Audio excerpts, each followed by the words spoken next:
Hey guys, spring is starting to happen. I broke the Megamoto 212 out of storage. It hasn't run in close to 2 years. Let's see what it takes to get it fired up and running.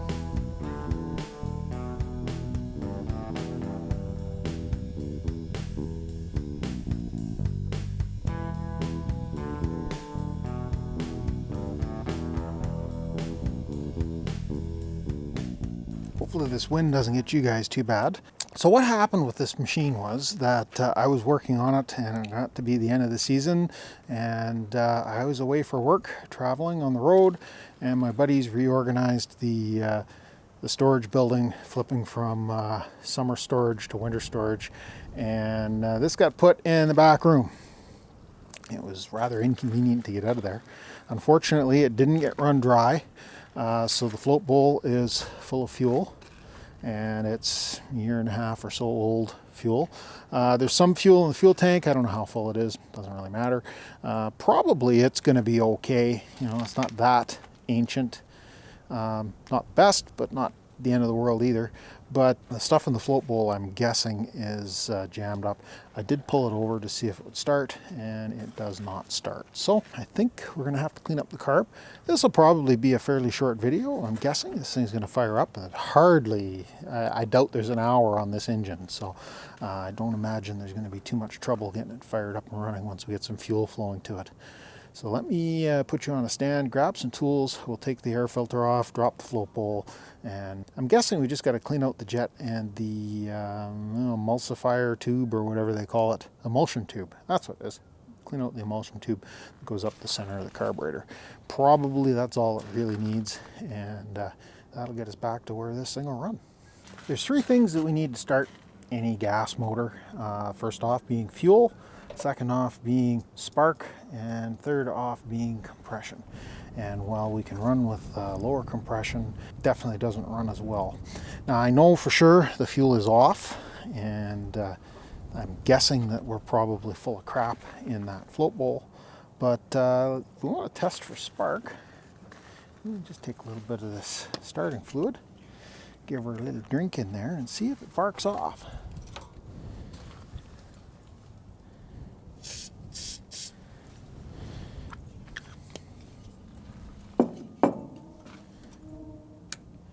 Sure we put it in the run position, and there's two run switches. There's another one on the front of the motor. That's our headlight switch, so don't need to worry about that. Let's see if this thing will fire. Okay, we got spark, absolutely. So that tells us that our problem is definitely fuel related. We'll try turning the fuel on, put the choke on. We'll pull it over again and see if it'll fire.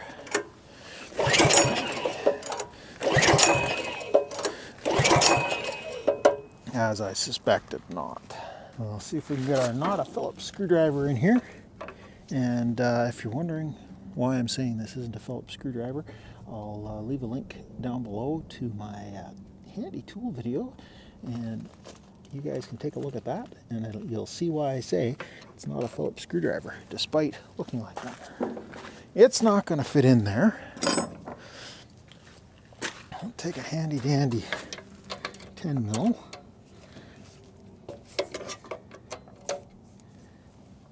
Ooh, I can smell it already. Yeah, that float bowl's full of bad gas.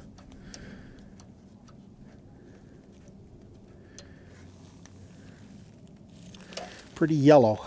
That fuel has definitely had better days. We're getting fuel coming out of the tank when I open the fuel valve, so the needle and seat aren't stuck. That's a good sign.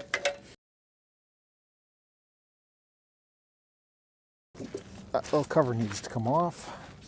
I've put my nose on the main fuel tank, and it doesn't smell bad, but definitely this fuel coming out of the float bowl does. And the reason for that is the larger the quantity of fuel, the longer it stays fresh. So this has enough fuel in here that it's not bad, but the fuel in the float bowl itself is a much smaller quantity, and it's gone bad faster. Ugh.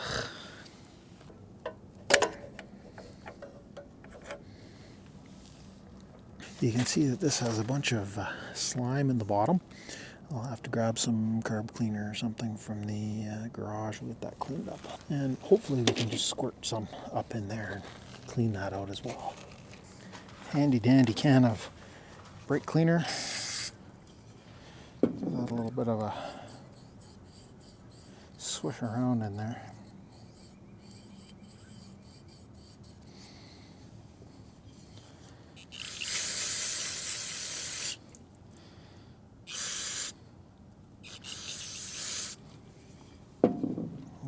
I don't think that's so much slime anymore as it is a little bit of corrosion. Certainly not ideal. You'd think someone that knows as much about small engines as I do wouldn't fall victim to this. Unfortunately, I wasn't the one that put this machine away, so kind of at other people's mercy.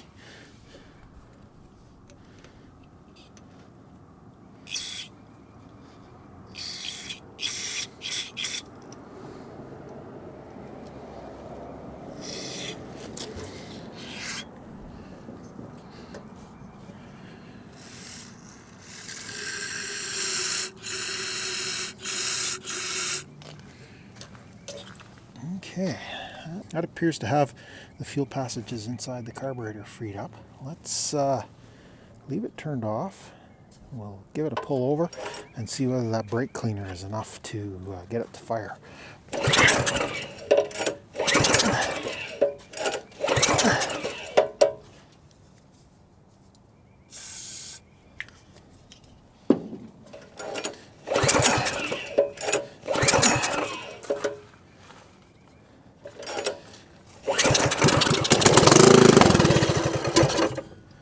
There we go.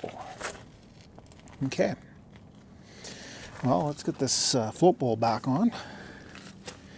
And I'm going to turn it a little bit so that the drain is just ever so easier to get at. Make sure we use the right size bolt.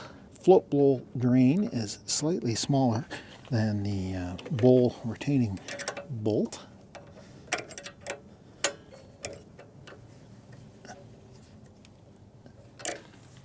Now I'll put the drain back in.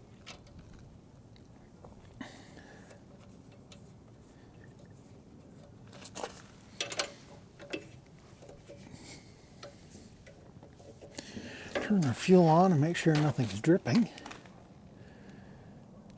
Okay, I'm not seeing any drips. Let's put the choke on and see if it'll start using the carburetor.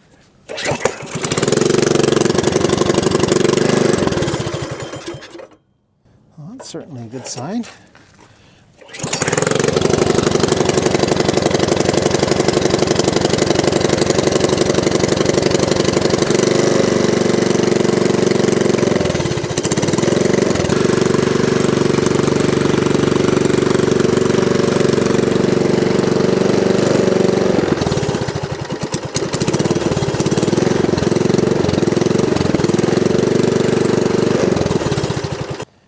I'm going to take a wild guess that our emulsifier tube is a little bit still plugged up because it won't run with the choke all the way off. If we leave the choke about halfway, it seems to be actually kind of revving up, which is weird considering we are at absolute idle. I can hold the throttle arm on the carburetor to idle and it seems to be behaving itself, but just doesn't seem to want to idle down. I think what we're going to do here is take these two nuts off. There's a bunch of washers just stacked up as a spacer holding this air horn on here. We'll pull essentially the stage 1 kit off, and I'm going to drop that float bowl off again and actually pull the jet and the emulsifier tube out of there. There's, in a typical small engine carburetor, there's a bunch of cross tubes or cross-drilled vent holes in there that mix the air and the fuel, and if they are plugged, the machine isn't going to run right. I'm guessing that's what's going on.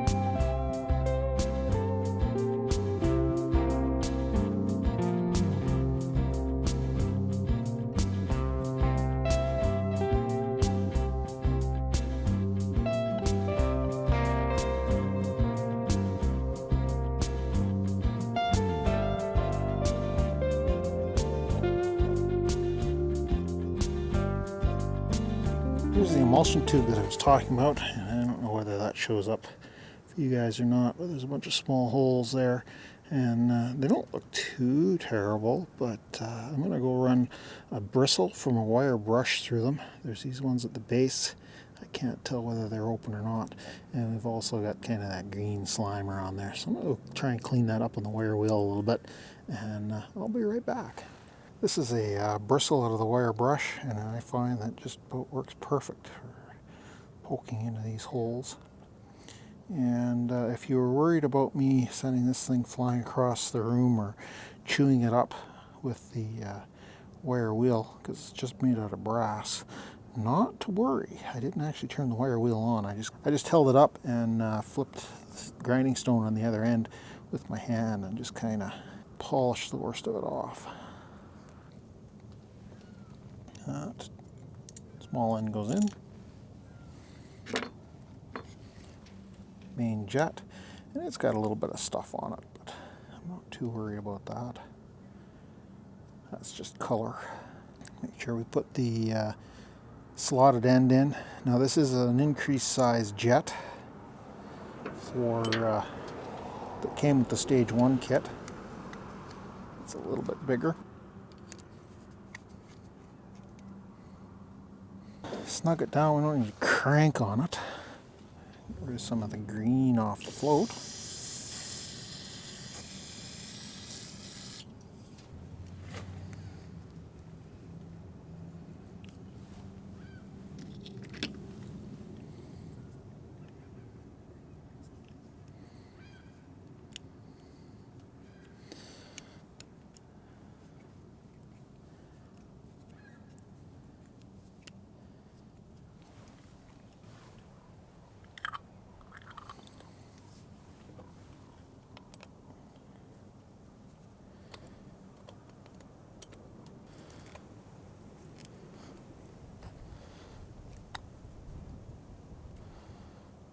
Odd that that doesn't want to tighten down.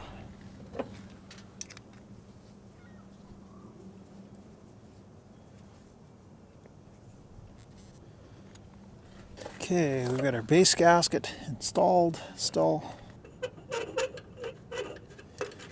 Carburetor on. Now we've got a throttle rod here. We need to make sure we get hooked up, and its return spring or its tension spring.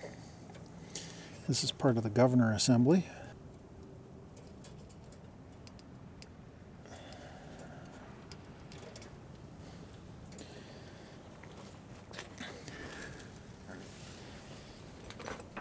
There's a notch here that we gotta get this fuel line to sit down in. Keep it down clear of this throttle rod. And this is important. The 212 Predator comes with this piece, but with the stock airbox for the 224, it's built into the airbox, so when you take that airbox off, you lose this piece. Make sure we get that put on correctly. We slide the air horn on. Now we got to put our choke arm back in place. As you can see, it goes into the arm that moves the butterfly. Now the problem with this, of course, is that the airbox held this down in place. The Go Power Sports air horn comes with this little arm. And I put some spacers on so that our acorn nuts keeps everything together.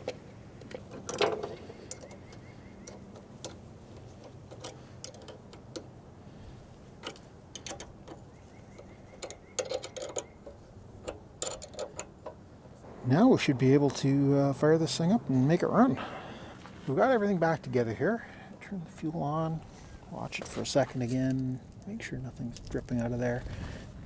Put the choke on. Now, I've cleaned up the emulsion tube, I've cleaned up the jet, everything looks good there, but there is one more little kind of air bleed port up here on the top that could be causing us problems.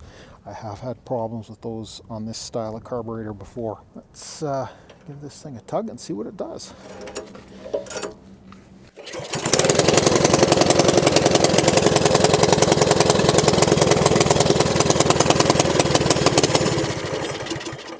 There's that drip we were looking for.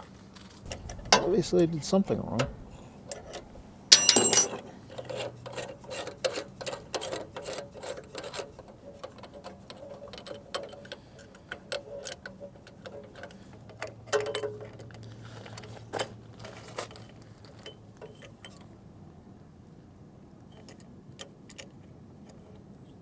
Well, that's interesting. The float fell down. What the heck happened there?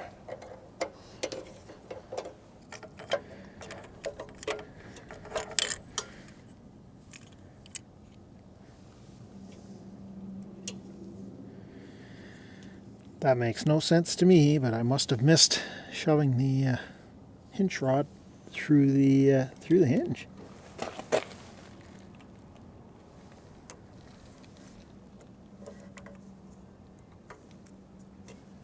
There we go. It is definitely in there now. Okay, let's try turning the fuel on this time. That looks better. Let's try this again.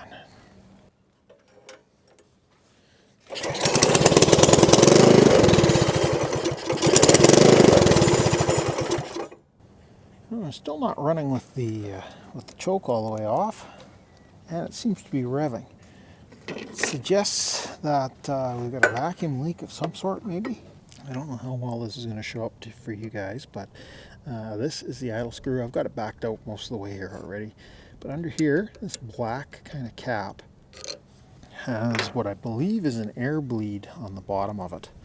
But I have had that get all plugged up with crap before and cause some unusual running conditions with this style of carburetor. So, pops up out of there. It's got an O-ring on it, and then at the end you got a little port. Let me see if I can get that cleaned up. I've squirted some carb cleaner at it, and it doesn't seem to be doing much. Take our wire brush bristle and work her down through. Yeah, there might have been something in there. We'll put it back together. Hopefully it runs better for us now. That one is certainly a gotcha that if you're not aware that it's there can cause you lots of issues. First time I found that, I had a carburetor. I pulled it apart, I don't know how many times, 4 or 5 times trying to clean it. Carb just wouldn't run right. It just wouldn't run right. And eventually figured out the only other thing that I hadn't taken apart was that little cap, and that was what did it to us. Let's give this another try.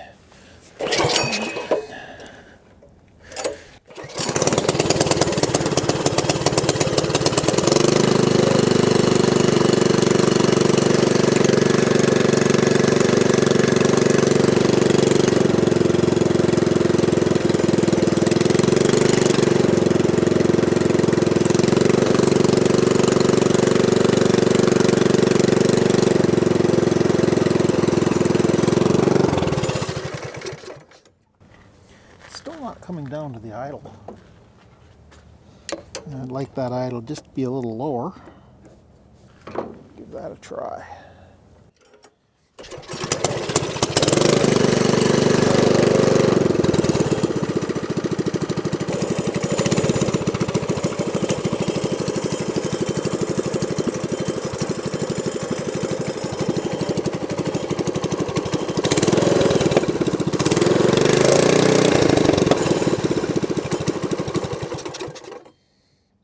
That's better. What was causing the problem is the throttle cable here was pushing on this throttle rod from the governor. Eventually I'd like to get the governor out of this thing, but for now we're running it, so we've got to make sure that it works properly. Let me finish putting everything back together here, and maybe we'll take it for a little ride.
for you guys, but that exhaust is pretty annoying. I think we're going to have to make sure we get the better stuff put on. Well, there we go, guys. I think we're going to call that a success. This thing seems to be working just fine. We've got some interesting projects coming up on it. This was just the kind of getting it back functional. I really don't like this straight pipe exhaust that I've got on here. Ooh, toasty warm.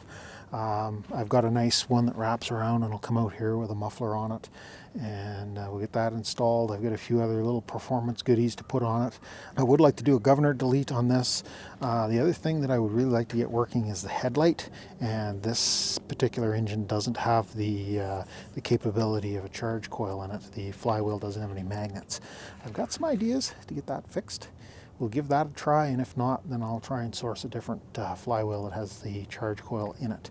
This being a Ducar engine, I believe the Ducar also makes this model with a electric start, so it might just be a matter of getting an electric start flywheel, even though I don't plan on putting electric start on it. Anyways, that's where we're at for now. Thanks a lot for stopping by. You know, those thumb up things if you got this far in the video, and maybe consider subscribing.